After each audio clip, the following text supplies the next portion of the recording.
That is how it came to pass that on the bulletin board at school the next day there was a little card saying, "Piano lessons, 50 cents an hour.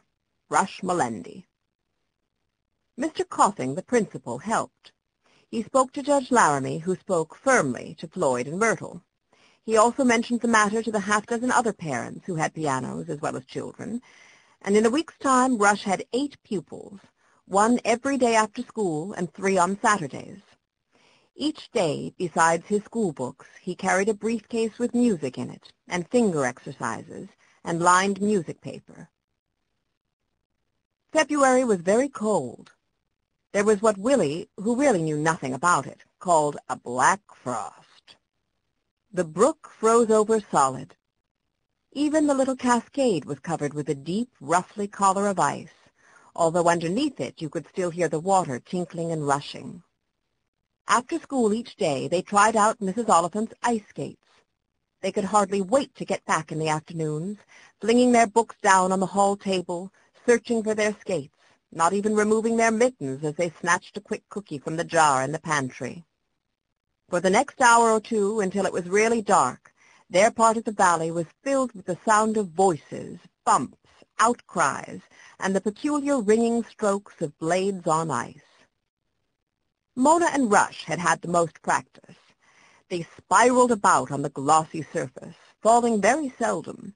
Randy fell a lot. She would seem to be getting the hang of it, to be skimming like a bird over the cold black mirror, and then slam, just as she was breathing naturally and trying not to wave her arms, down she would go. In a sitting position most frequently, but often on her face, her side, the back of her head. All the places where her bones met in corners, like knees and elbows, were bruised and sore. But the cold held, the ice became even stronger, and her persistence triumphed. At last she was almost as good as Mona herself.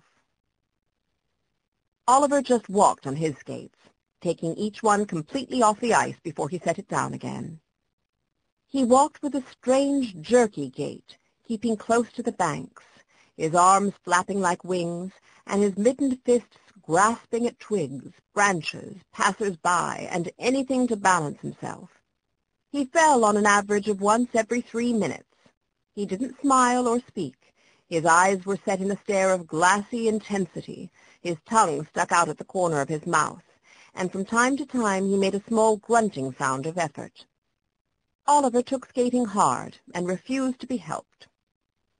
One Friday, when the brook had been frozen for more than a week, Rush said, "We're all pretty good now. What do you say we go exploring down the brook and see where it takes us?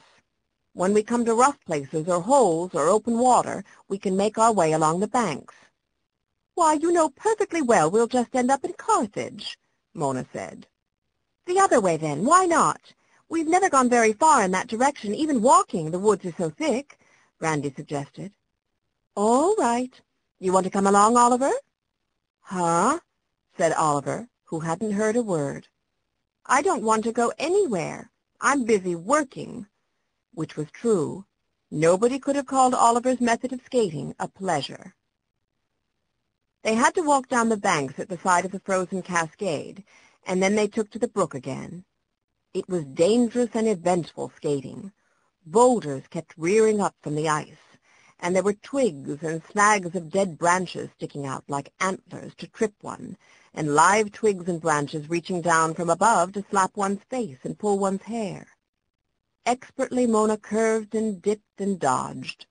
Randy toiled along painfully in the rear, and Rush, bless him, would skim ahead and then come swooping back with words of comfort and encouragement. "Come on, Sonia Henny," he'd call cheerfully. "Look out for that air hole. You're doing swell." It was all woods on both sides. Thick, thick, noiseless woods. "I wish I could look at 'em," thought Randy, eyes glued to the ice under her feet. "This way I'll never know where I've been." "Want to rest a while?" asked Rush, returning. "Phew, I'm hot, and you're brick red yourself." "It's from holding my breath," explained Randy, sinking gracefully down on the cushion of dry snow and dead leaves that covered the bank.